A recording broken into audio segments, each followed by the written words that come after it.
Good afternoon. We'll give people time to log on and then we'll get started, just a couple minutes.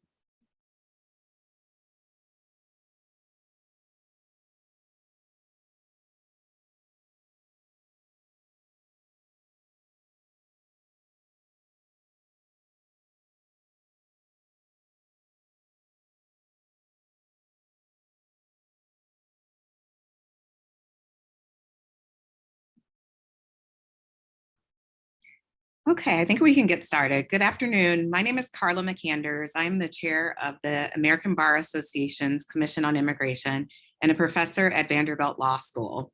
I will be moderating the panel for today. During today's program, we encourage you to ask questions of our panelists through the Q&A function, not the chat function.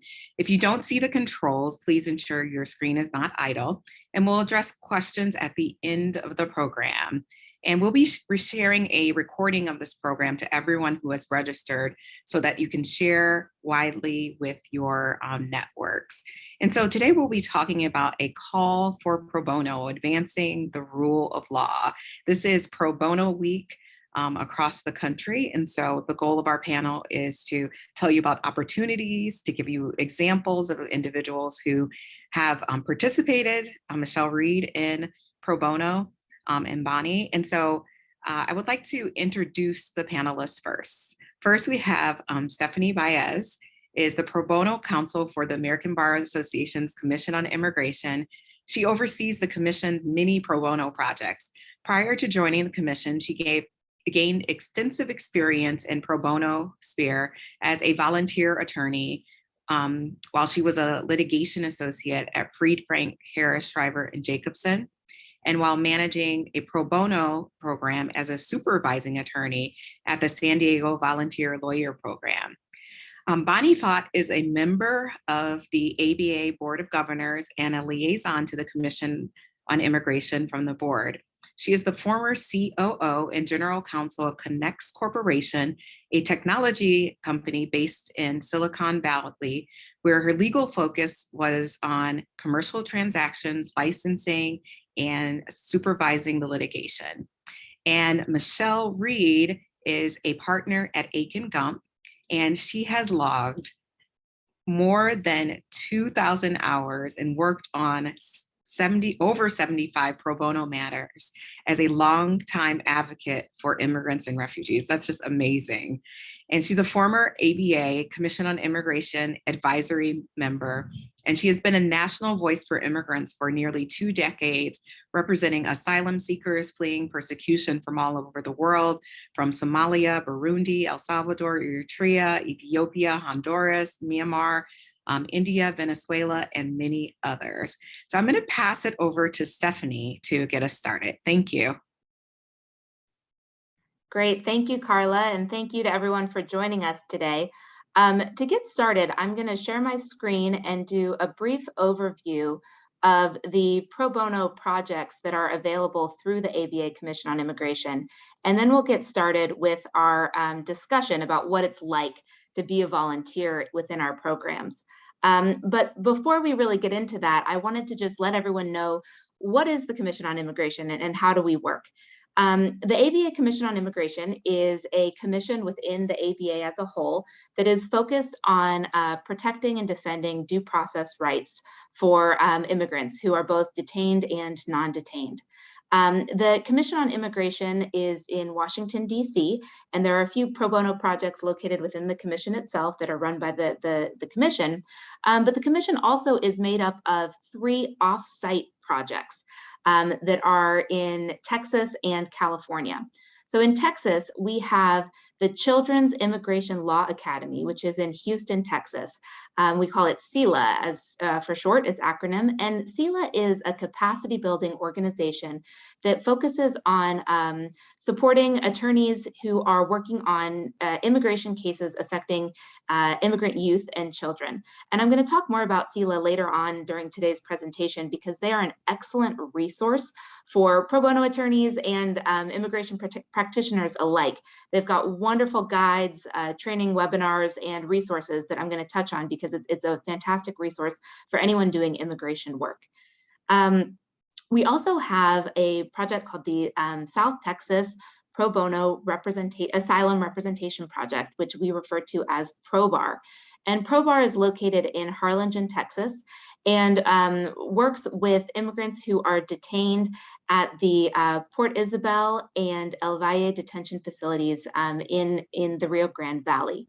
And there are a number of pro bono opportunities with ProBar that Michelle has specifically worked with ProBar, and we'll be talking more about those today. And also we have the Immigration Justice Project, which is in San Diego, California. And IJP works primarily with people who are detained at the Otay Mesa Detention Center in San Diego, and also does a vast amount of work with non-detained individuals as well here in San Diego who need assistance with their immigration needs.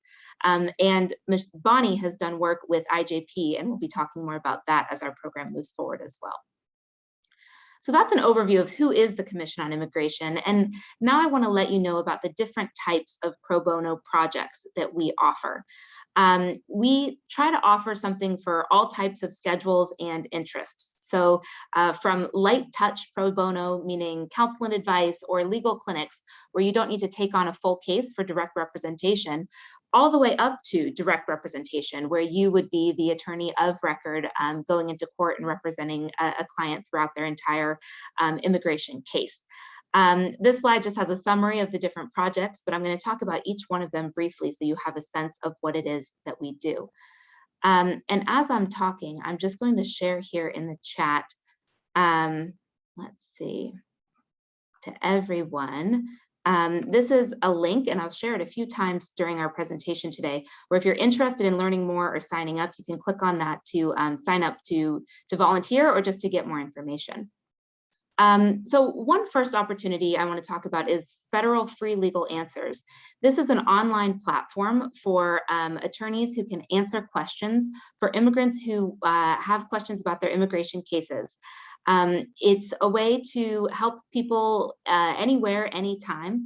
Volunteers can choose which questions to answer from the comfort of their own homes. And the questions come in, volunteers can review them and do some research, look into the question, engage with the applicant who's asking the questions, and provide an answer that really helps someone, especially for indigent immigrants. They might tend to turn to notarios who could be committing fraud, who might not be qualified to give legal answers. And sometimes there are people that turn to that because they don't have the money to pay for a real attorney. So this is a great way for attorneys to give answers, to make sure that immigrants who are in need are protected and are receiving quality answers to their immigration questions. And it's one of those light touch areas of pro bono where you don't come on to represent a client in a full case, but you're able to really make a difference in someone's life. Another opportunity for involvement is a TPS clinic. The ABA has recently partnered with a coalition of organizations that are pictured at the bottom of your screen that are providing a Zoom legal clinic that provides helps people with applications for temporary protected status. TPS is a short-term benefit for non-citizens who aren't able to return to their home country due to some sort of extraordinary temporary condition. Currently, TPS has been designated for Haitians, and we're seeing a lot of Haitian clients who need help with their TPS applications. So we have this virtual TPS clinic. It's held once a month, where volunteers can come on and through Zoom, again, it's from the comfort of your own home, you can participate in helping someone with their TPS application. This is a great way to get involved, and you don't need to have any legal experience to participate in this. There are training materials and videos, and in addition, there are legal captains who are immigration experts who will review all paperwork and answer questions during the clinic. And the next clinic is in November. It's going to be November 18th through 20th. So if you want more information about that, again, just click on the link in the chat and I can give you more information about how to sign up. Another opportunity that we have that is a little more in-depth representation, but still just shy of direct representation, is to help someone with a credible fear interview. Credible fear interviews can be the first step in the asylum process for many asylum seekers. And we have a program to help asylum seekers who are detained in the Otay Mesa Detention Center in San Diego, California, who are waiting for their credible fear interview to take place. During the interview, an asylum officer asks questions of the immigrant about what's happened and why they're seeking asylum. But frequently, the migrants who are answering these questions, even if they've suffered from persecution, they might not know how to answer the question correctly. For example, they might not know how to link the harm that they've suffered to the reason why they suffered that harm, that they were being persecuted on account of a protected ground. So with credible fear interview prep, volunteer attorneys can talk to the migrants and explain to them and help them better understand how to present their case and how to answer their questions during their credible fear interview, which makes them much more likely to get a positive CFI, which has a huge difference in their asylum case. So again, this is another opportunity to get involved, and it is a remote opportunity for people who live anywhere in the country who can help those who are detained in the Otay Mesa Detention Center. And then finally, I'm just going to very briefly touch on our opportunities for direct representation, because both Bonnie and Michelle have been involved in this. And so it's going to be more interesting to hear from them about their experiences directly representing clients. But I just want everyone to know that we have a wide array of topics that you can get involved in. You could represent someone who's detained and help them get released from custody through a bond or parole application. You can help people who are in removal proceedings and need help with their removal defense, for example, their asylum claims in immigration court. We also help people who are seeking affirmative asylum or other affirmative requests before USCIS, meaning they're not currently detained or in immigration proceedings, but they're trying to seek relief affirmatively. And then we also have opportunities to represent people in their appeals cases, either before the Board of Immigration Appeals or in the circuit courts, specifically in the 5th and 9th circuits. And finally, we have opportunities to represent children in immigration matters. And I'm going to circle back to that more at the end of our presentation today to talk to you about SELA, our organization in Houston, Texas specifically, and how you can get involved in children's matters. But for now, I want to turn it back to the panelists who are here to talk to you today about their experiences representing immigrants with the Commission on Immigration.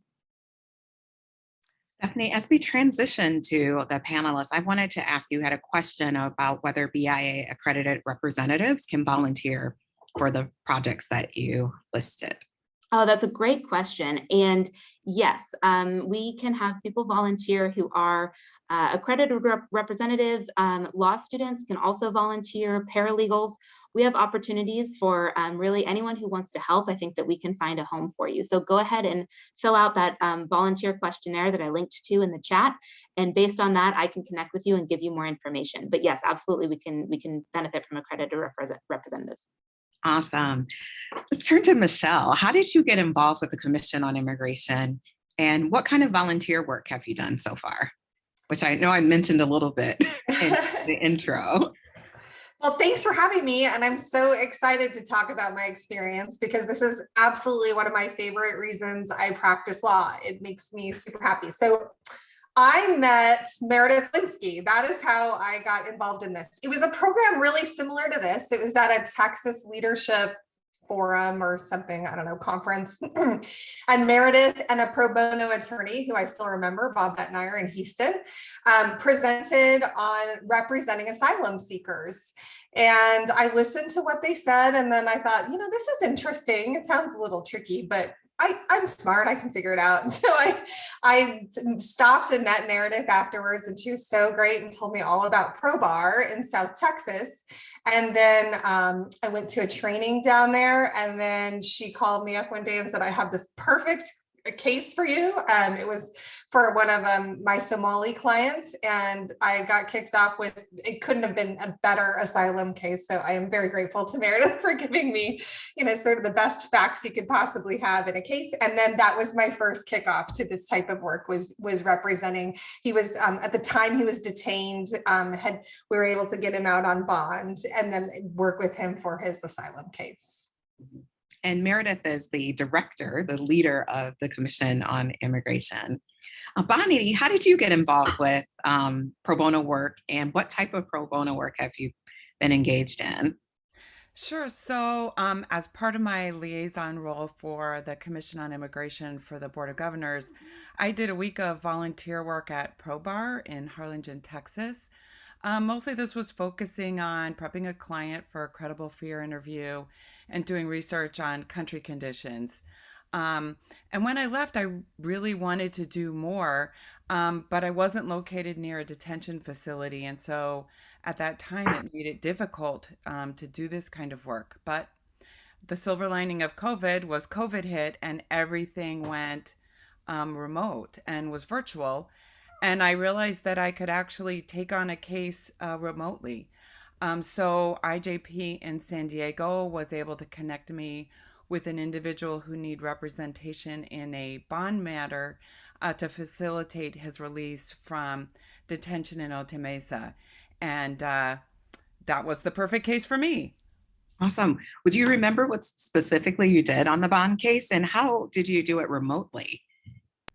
Yeah, so, a lot of the work that I did was fact gathering, putting together documentation, speaking with the client and prepping him for his hearing. He had medical issues, so, it was reviewing medical files and kind of putting together all that information for his case, and then ultimately doing a brief and a hearing in front of a judge in San Diego. It was all remote. So all of my client interactions were remote. Everything, all of the court work was remote. Online filings, everything was electronically filed. So yeah, it was all virtual. Awesome. Stephanie, can you explain to us what a bond case is? What is a bond motion that Bonnie worked on, and who ends up in detention facilities? Yeah, that's a great question, and something that people who don't practice immigration law regularly sometimes get confused, because the terms bond and parole really sound like criminal law terms, and that's what we most commonly associate them with, let alone a detention facility and people who are locked up. But actually, in the immigration context, the vast majority of people who are detained have not committed any crime, don't have a prior criminal history, besides just crossing the border without status. And I actually have some recent stats. As of October 1st, there were 22,129 people in ICE detention. And of those, 16,740 did not have any criminal record. So that's 75.6% of the people who are detained in immigration detention facilities don't have any prior criminal history. And many more within that number only have minor infractions like traffic offenses and that sort of thing. So it's important to know that a lot of people who are detained don't have any criminal history. And Bonnie's client, for example, was someone who had been in the United States for, I believe it was around 16 or 17 years, living here with no criminal history, and got pulled over at a traffic stop and was detained kind of in the height of the COVID-19 pandemic, and was placed in this detention facility where that was the situation he found himself in, where Bonnie was able to come in and really help make a difference. So I think that that's just something that's important to emphasize, because we frequently, when we're thinking of an immigration case, think of the whole case and getting getting to the point of the merits, where we're going to get someone asylum or get them status where they can stay in the United States, which can take a long time. But even just coming in to represent someone on a short-term piece of the case, for example, bond or parole, to be able to get them released from detention is life-changing, because really for someone, the conditions in detention, and Bonnie can talk more about what her client experienced, and Michelle as well for her detained clients, that it's really beneficial just to get someone released, and then they can work on the rest of their immigration case when they're no longer detained. So bond does tend to be shorter term. It involves putting together a brief and a declaration from the client, getting some supporting evidence to show that someone is not a flight risk and not a danger to the community, and then having a hearing to really to demonstrate those facts, but it's a shorter term representation than a full-on merits case. Awesome. So turning back to Michelle and Bonnie, this is a question that frequently comes up because the Immigration and Nationality Act is, second in complexity to the tax code, or maybe even first sometimes. So I was wondering, did you have any prior immigration experience before you took your first pro bono case? None. I'll start. I had none. And there's no question it is complex, but not that complex. It's not, I would consider it easier than tax law. I did a tax law project as this 1L summer and I never wanted to touch it again because it was so complicated. Immigration is hard, but it makes a lot of sense. It makes a lot of intuitive sense that what you're arguing for, your advocacy and what you need to put together. And there are really wonderful people who help you with it, right? And so you're not expected to suddenly just, know and understand the INA and all of the procedures to get into immigration court. You have mentors everywhere where you can ask every little question, and they're really great about helping you. So even though I knew nothing, I've come to know a little bit more now, and so that's how I supervise a lot of cases. But you don't have to know anything going into it because there's a lot that you can learn, and it's really cool. You just need some people skills. Yeah, I'll say, I was a corporate transactional and IP lawyer. So not only did I not have any experience in immigration, but I didn't have any litigation experience either. So when I went before the immigration judge, it was kind of my first time representing somebody in court. So with that background, if I can do it, you can do it. Can you talk about, Michelle and Bonnie, what types of resources you were provided in terms of mentorship, access to, documents, or just learning the court procedure? What kind of support were you provided when you volunteered? Well, I volunteered a long, long time ago, so I'm sure it's even better now than when I volunteered, but when I did it, it was great. So I actually flew to Harlingen, met with the pro bar team. They put us in a room where they just trained us. They trained us on everything, on how do you get to know your client and how do you interview them, and things that I hadn't thought about, like, the client might not want to tell their entire life story with all of their most sensitive, traumatic, experiences in your first meeting, things that I'm sensitive, but just things I wouldn't have necessarily thought of. And over time, they taught us that. They taught us sort of, what are the legal requirements and how do you prove it up? And, procedurally, what's a master calendar hearing and what's a merits and what do you have to do at both?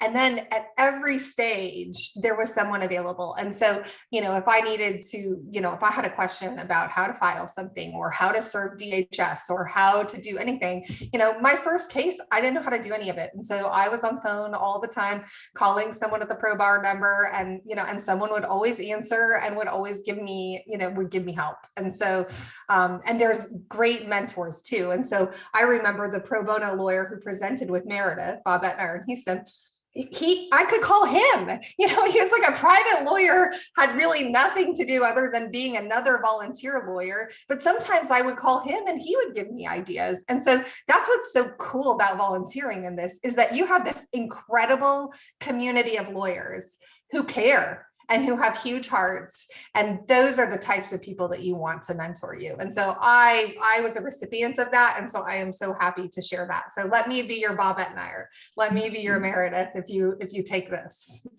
Awesome. Yeah, and I'll say that, when I started, everything was remote, like I said. And so I started with IJP. They provided me with a lot of background information on the client. And then they connected me to IJC, which has the most incredible online tools. I felt supported every step of the way. There were online tutorials that explained every step of the process. It was like everything from like the basics of immigration law to like detailed sample forms, sample filings. And one of my favorite things, just talking, adding on to the whole mentor thing, they have regular office hours. So 3 times a week at a set time, you could just, Zoom in now, right? Because everything's on Zoom. You could Zoom in and ask your questions to an experienced staff attorney that they had available to answer every single question. Like, I remember the first time I was filling out a form, like I didn't know which box to check about something, and I'm sure she had answered the questions like 50 times before. But she was so gracious and explained, why this was the particular way that I wanted to complete the form. So I would say that, over the 2 months I was handling the case, I was probably on once or twice a week. And I also never felt like I was imposing because it was already built into somebody's schedule. So it's not like I had to reach out and set up something. It was just automatically there for me. And when I got to the point where some of the questions were more challenging around whether or not to file a merits matter, then I got referred to someone else who was an expert in this area at IJP who could help me out with that aspect of it. So I really, felt 100% supported, even at my really basic 101 level of knowledge and expertise. Awesome. And I'll just add to that to clarify for everyone, because we do have multiple ways for mentorship to be provided. And you heard Michelle talk about having other volunteer mentors, and Bonnie talked about IJC, which is the Immigration Justice Campaign, which we have a partnership with them, and they provide mentorship to a number of our cases. We have in-house staff attorneys at Pro Bar and at the Immigration Justice Project, IJP, that provide mentorship and representation. And as both mentioned, we're connected to a vast network of expert immigration attorneys who want to help. So we expect that our volunteers, if you have immigration experience, that's fantastic, it'll go to use. But we expect that our volunteers don't, and that this is a learning opportunity, and we definitely have resources to support you. Okay. So Michelle and Bonnie, what advice would you give to someone who's thinking about volunteering but feels a little overwhelmed or afraid of the process of getting involved in immigration work? Well, I'll start again. Sorry, I keep starting. I love this stuff. This is the way I think about it, and I hope this helps you with a construct. There is no question that when you start, and in fact, still to this day, I feel like I have a greater learning curve on my pro bono matters than I do on my regular client matters that I do, from day in and day out, because it's not, 90% of my time is not spent doing it. So there's always a little bit of a learning curve for there. But at the beginning, it's a huge learning curve that you can feel like overwhelmed. So I can't do it because they just need an immigration lawyer, because an immigration lawyer would do a better job than me. That is a very natural thought process. Here's the reality. They can't afford the immigration lawyer, and the immigration lawyer can't always do it for free because the immigration lawyer has to make a living. And so the only people who can do it for free are people like us who do it pro bono. And that means there's a learning curve. And the way I sort of got myself past that learning curve and to determine, like, it's okay. I might make a mistake, and it's okay. And the reason it's okay is because if I didn't show up, if I didn't do it, do you know who would be standing next to them? It wouldn't be the seasoned immigration lawyer. It wouldn't be the other person who I think is so much better than me. It would be them alone, not even necessarily speaking the language, and maybe with a translator who doesn't even speak their dialect, knowing nothing about the law, nothing about the immigration process. And so for me, the thought process is, I may not be the best immigration lawyer in the world. I'm probably not, but I am way better than them being alone. And them having me by their side increases their chances of winning by manyfold. I don't even know what it is. You can look at it statistically, but it is huge. Like, their chance of winning, if I am simply showing up in the room, is way higher than if they were alone. And even if I lose, even if I don't do it, the best job that someone else might have done if they had been paid, they have an impression of America that is totally different than standing in a cold courtroom with no one advocating for them. The greatest part about this country is that we have this beautiful system where people can come from all over the world. And if they have a reason to stay and we have an ability to get them to stay, they get to stay. And we are welcoming, and the welcome that they see is us. We are that welcome. And so, for me, is it there a learning curve? Yes. Is it hard? Sure, it's hard. But I know way more than my client from Burundi who has only graduated from high school or may not have even done that, right? And so there's no question the knowledge that you bring, even if it's just, I went to law school or I became accredited and learned this, it's more than they have. And so give it, share it, and be that welcome to America that they need. That's very powerful and empowering too. Yeah, so well said, Michelle. I mean, I think just from my personal perspective, I heard about pro bono opportunities lots of different times during my career. And I always thought, yeah, but I'm not a veteran lawyer. I'm not an immigration lawyer, so I can't add any value there. And the reality is that when I actually stepped in and tried this work, I was so well supported um, that I shouldn't have been afraid of that barrier. I should have jumped over that barrier a lot sooner than I did. And I guess the other thing I'll say is, these clients don't have a right to representation in immigration court. And so the vast majority of them have absolutely no representation. And what my client had learned about immigration was kind of what he heard around in the detention facility, which were little bits of half truths and weren't really accurate. And he was acting upon those kind of half truths. And so to have someone there who could just explain kind of some of the basics was huge for him. And in the end, when he said to me, "You changed my life," there's nothing more powerful than that. Wow, that's amazing. Um, Michelle, you mentioned that individuals can have an interpreter, but speak a different dialect. I know you worked with people and an interpreter, Bonnie, too. Can you talk about that work and working with an interpreter, communicating with your clients, and what is that experience like? That's a great question. So it's harder. It's harder to work with an interpreter the first time because you're not used to how to do it. And there's interpreters that the court has. And so when you go to any court hearing, if you designate a particular language, the court will have someone there. And if it is a distinct, dialect that's almost like a different language, they usually have someone who even speaks that. But a lot of times it's not quite that. And sometimes, how different parts of a country may just sound totally different. The South sounds very different than the North, when, et cetera, et cetera. Same exists all over the world. So there can be issues with interpreters. And so, you have to have an interpreter to practice with. So there's a lot of interviews and a lot of practice that goes into, making sure that they feel comfortable with the direct examination and the cross-examination and understand the process. And so, you work to find those interpreters, and that can actually be great and hard too, because the court interpreter is very trained. They will interpret exactly what you said.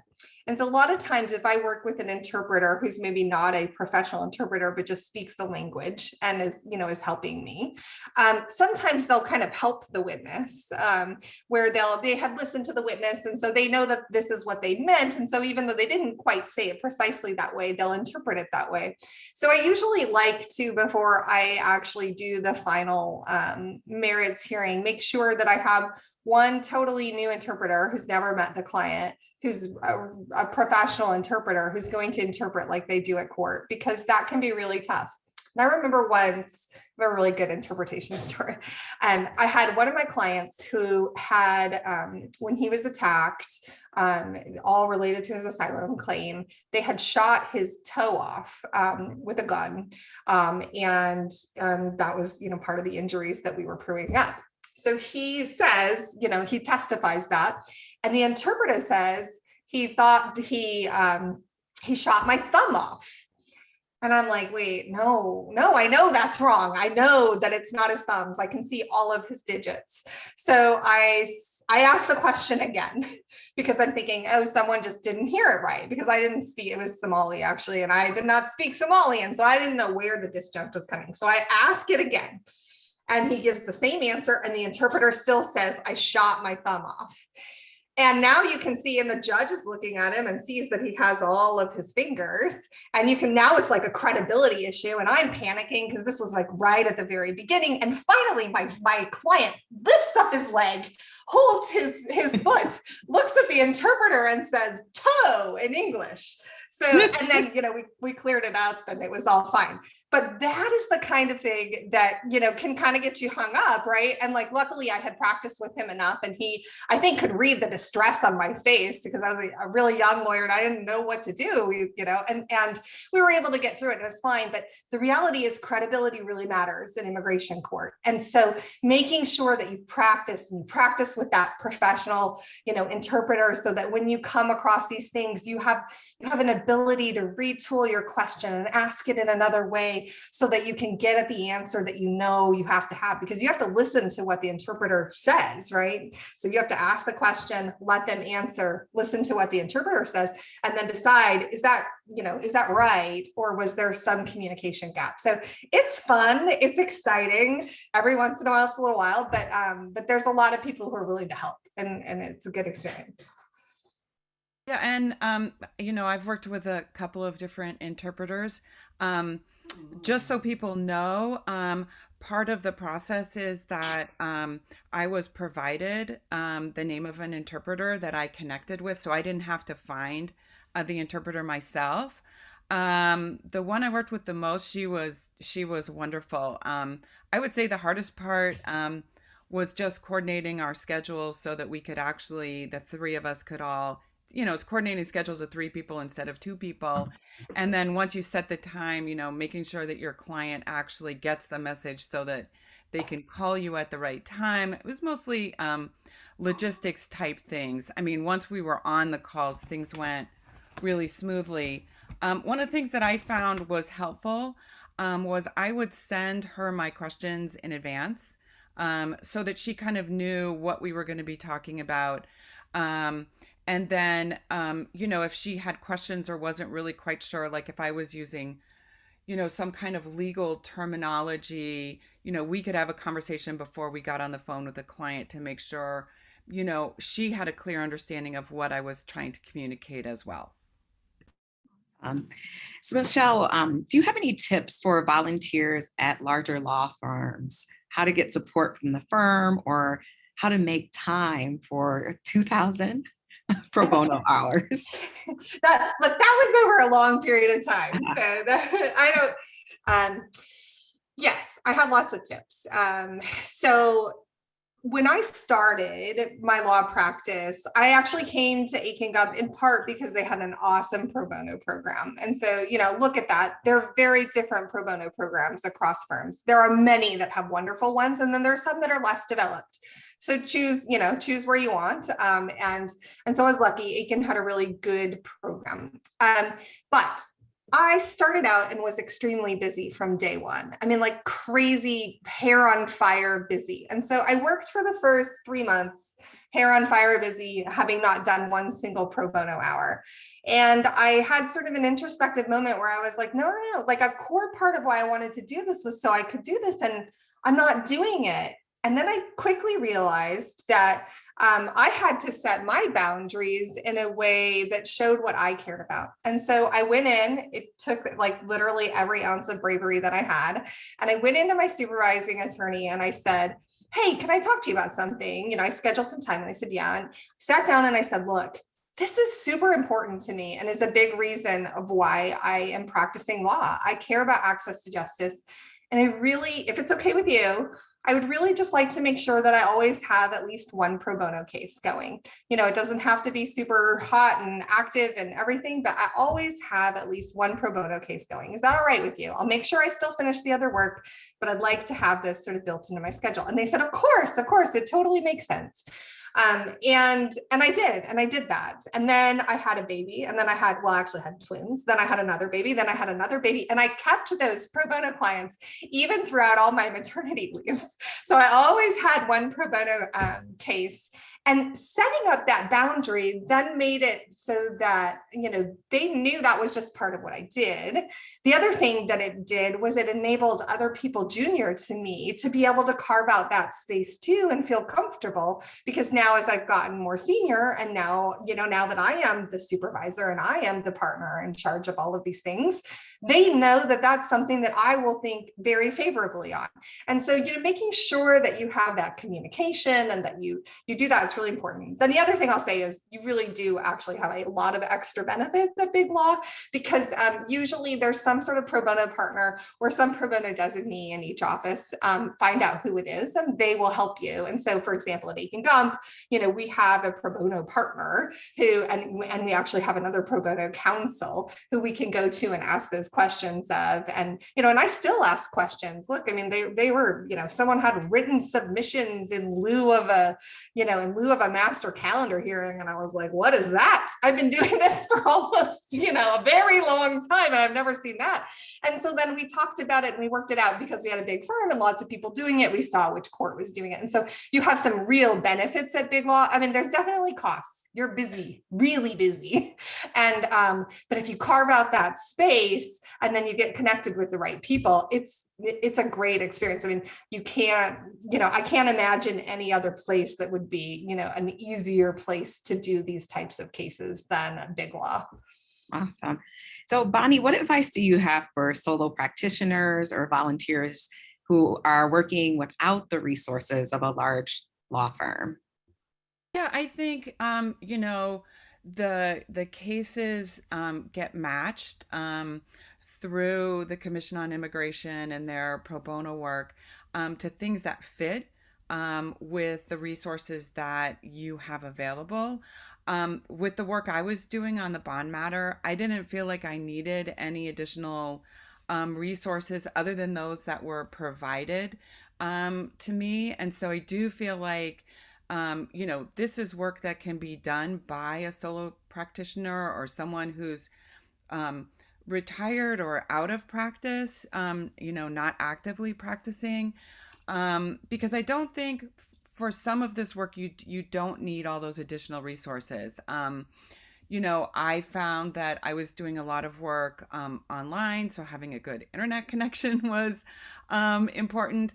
But there weren't a lot of extra resources that I found that I needed, to feel like I was doing good work for my client. So I think part of it is the matching in the cases that you take on, but also just the fact that there are so many great resources available once you do take it on that can escalate to different levels, I think is super helpful. Stephanie, is there malpractice insurance available for volunteers? Yes, there is. So if someone needs it, then we can offer you malpractice insurance. So don't let that be the thing that prevents you from taking a case. That is something that we offer to our volunteers. And we all know that the legal landscape has changed significantly during the pandemic. Stephanie, what opportunities are available for remote volunteer work? Well, as Bonnie mentioned earlier, one of the silver linings of the pandemic is that it really had us develop ways for people to do cases remotely. So we have opportunities. Some of them are the lighter touch opportunities that I mentioned at the beginning of this presentation, which would be our free legal answers, where you're answering immigration questions on an online platform. Our TPS Clinic, where you would be assisting people who are applying for temporary protected status and helping them in a virtual Zoom clinic. And our CFI, which is the credible fear interview preparation, where you're helping people who are detained prepare for their CFI interviews. That's all done remote. And we have things set up with Zoom and WhatsApp chats and different ways for you to get mentorship and have a legal captain supervise your work while you're still remote. And all of that technology has been worked through and tested, and we now have some pretty good systems in place. And then, as Bonnie mentioned, we also have the ability now to take on cases for representation, also remote. So she did her bond case completely remote, and some of our longer term merits or representation cases can be done remote. I will say that depends on the court now, and during the height of the pandemic, the courts were allowing for telephonic and WebEx appearances, and now we would want to have a conversation with you to ensure that whatever court your case is at is still allowing that. And we also do have a preference, if it's possible, for an attorney to travel in person for any substantive hearing, like if there's a merits hearing where it's going to be the big asylum hearing, it really is more effective to be in person. And so that's a conversation that we would have as well if you live somewhere that's not in one of our main demographics where we have our cases. But again, don't let that be the barrier. If you want to take on a case, let us know and we can figure out a way to make it work. Awesome. Let's talk about the impact of your pro bono work. Michelle and Bonnie, why do you think pro bono work is so important? Well, if you haven't caught on, I love pro bono and I love people. And the reason that this pro bono work is so great is because you can see a huge direct impact to people. I think I shouldn't have favorite clients, but I do have a few. And one of my favorite clients is from Burundi, and she's amazing. She's brilliant. She spoke multiple languages. She had a very, very hard personal story that was absolutely protected under our asylum law. And we were able to get her asylum. And then she was able to come here. We, were able to set her up so that she could go to college in the United States. And she took some courses at the community college here. She met her husband here. She then after, 5 years, we were able to apply for citizenship for her. And we were able to get citizenship for her. She now has multiple US children with her husband, that I was able to go to her wedding and see all sorts of amazing changes in her life. And none of that would have happened when it was another one Meredith had called me about. When Meredith had called me, I had said, no, I'm sorry, I'm too busy. She wouldn't have had any of that probably. And she has that now because we were willing to take some time. And what was, it wasn't, it takes a little bit of time, but if you compare that to like having changed the life of her husband, her children, like amazing. Another example, we helped a woman who was in detention who'd come from Honduras, also very difficult story. And this poor mom, they only had enough money for her and one son to come. She had two sons and they just didn't have it. And so she had to make a choice. She chose her younger son. I think they made a decision as a family. And her older son stayed in hiding with his grandmother in a different place. And she made her way here with her younger son. And we were able to help her. They were in family detention. Again, I'm not a huge fan of family detention, so I'm very glad to be able to help people get out of family detention. And we were able to get them out. We tried their case, and this is, believe it or not, I have not had a lot of losses, but I lost her case. And I said, and she had a son that was my son's age at the time. And it was heartbreaking for me, like literally like tears for me. I can tear up right now just thinking about it. And I said, don't worry, we're going to fight this. And we did. And we fought it, all the way to the US Court of Appeal. We went to the BIA and lost. Then we went all the way to the US Court of Appeals and we won. And so huge victory.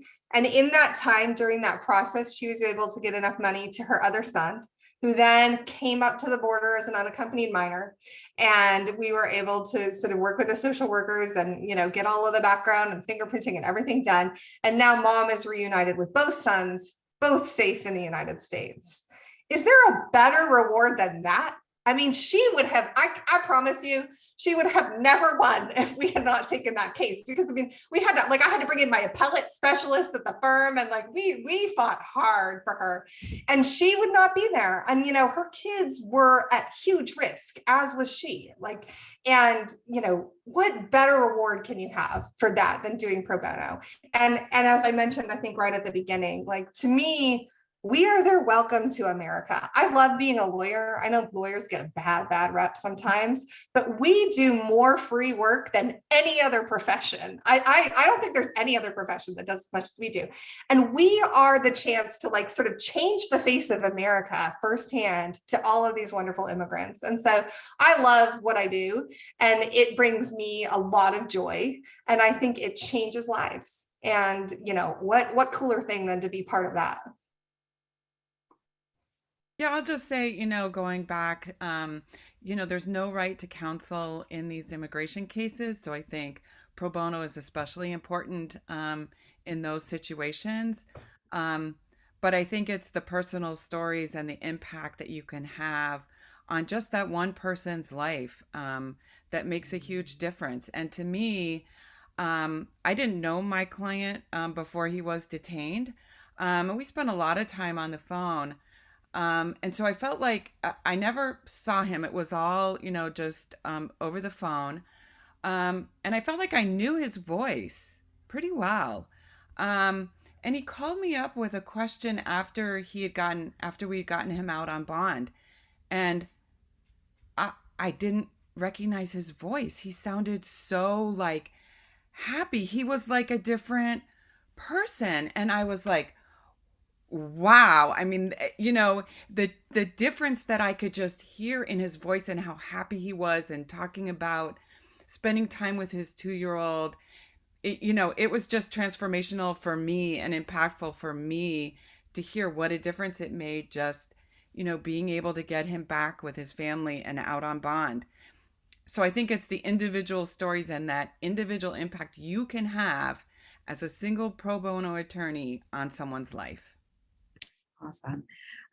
As we transition to our last questions, also feel free to drop any questions that you have in the Q&A box.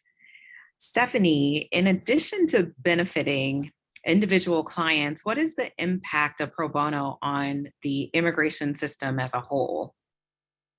Yeah, pro bono makes a huge difference in getting fair and accurate outcomes for immigration cases.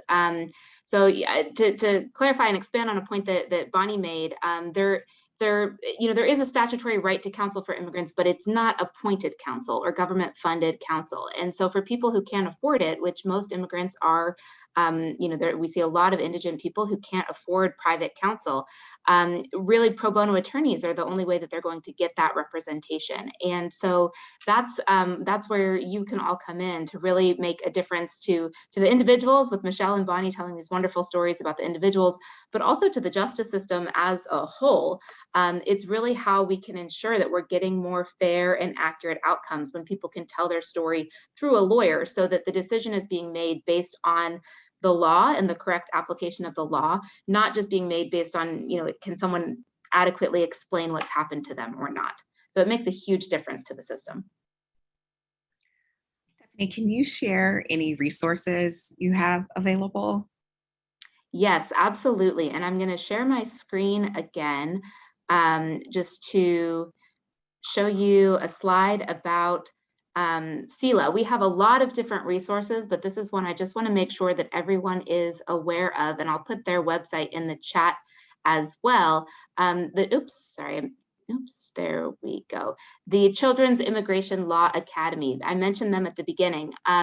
They are focused on children's law, but their resources are applicable to any different type of case, it's asylum cases or the different resources that they have. They're applicable to adult cases as well. So I strongly recommend that if you're looking for an excellent pro bono guide, they have a free guide. They have countless training webinars and different practice guides and materials. So please check out the CELA website. And CELA also has a way to represent children who are facing deportation. You'll see on their website as well, they have case cards that you can review to look at cases across the country for children who are in need of immigration help. So this is a great resource for any sort of materials you might need, and I'll put this in the chat as well. And I'm just going to leave it on this slide while we do our final Q&A, so that if you're interested in volunteering, you can use this QR code to sign up, as well as the link that I've put in the chat, or you can email me. My email's up here if you have any questions about how to get involved. If you have any questions, feel free to put them in the Q&A box. Do you have any advice or concluding words, our panelists, for pro bono, signing up for pro bono, or anything that we haven't covered? You know me, I can't help but talk. This is what I would suggest. I promise you, if you volunteer, it will be one of the coolest experiences of your career. There are so many opportunities. And if an asylum case is too scary for you, help on one of these others that is not, is a little more transactional, a little bit less litigatey, and start there and get comfortable. There's all sorts of ways to help. And so it doesn't mean you have to take the biggest thing and, do it yourself. Just be willing to put yourself out there and think about what they feel like, the people who are trying to get the support and who just have questions and they don't have anyone to ask and they don't have money to pay anyone to give them answers. And so they can ask you. And when you say, I'm not sure, I'll check on that, then you can call someone and get the answer and relay it back, because they don't know who to call. They don't know who to contact. And, this is obviously a broader access to justice issue that is not just immigration, although it is so difficult in immigration because there is no right to counsel. But, the access to justice is, we know lots of lawyers because we're lawyers. Other people don't at all. And you may be the only person that they can ask that question to. So don't be scared and think, oh, this isn't what I do. I don't practice in this. Like, we all practice in this because we all care about justice. And you can't have it if you're not willing to step up and help people have access to it. And so, this has changed my life. A huge reason why I'm still practicing law today after I had my kids. The reason why I stayed practicing was because I couldn't give up my pro bono clients. And then as my kids have grown up, they've met my pro bono clients. And so they have, changed their worldview by seeing the amazing people and the incredible things that they do. And so when I say it is, changes their lives, it will change yours too. And I hope that you get a chance to do it. I think there's, just adding on to that, Michelle, there's a different type of satisfaction that comes from this work than what you get from, for me, from corporate work. And it's knowing that you've really made a substantive difference in someone's life. And so I would just encourage you to take those first steps. They're the scariest ones, but do it. And I think you'll find it some of the most rewarding work you've done in your career.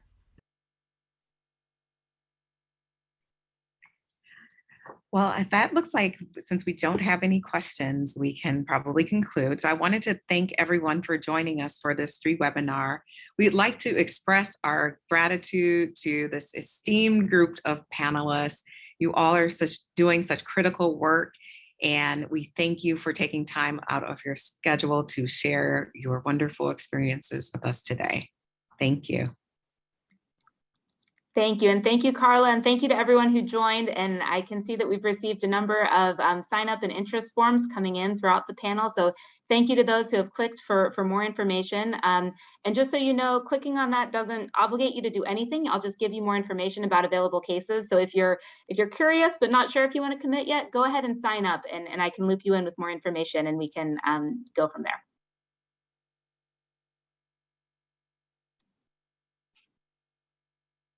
All right. Thank you, everyone. Thank you.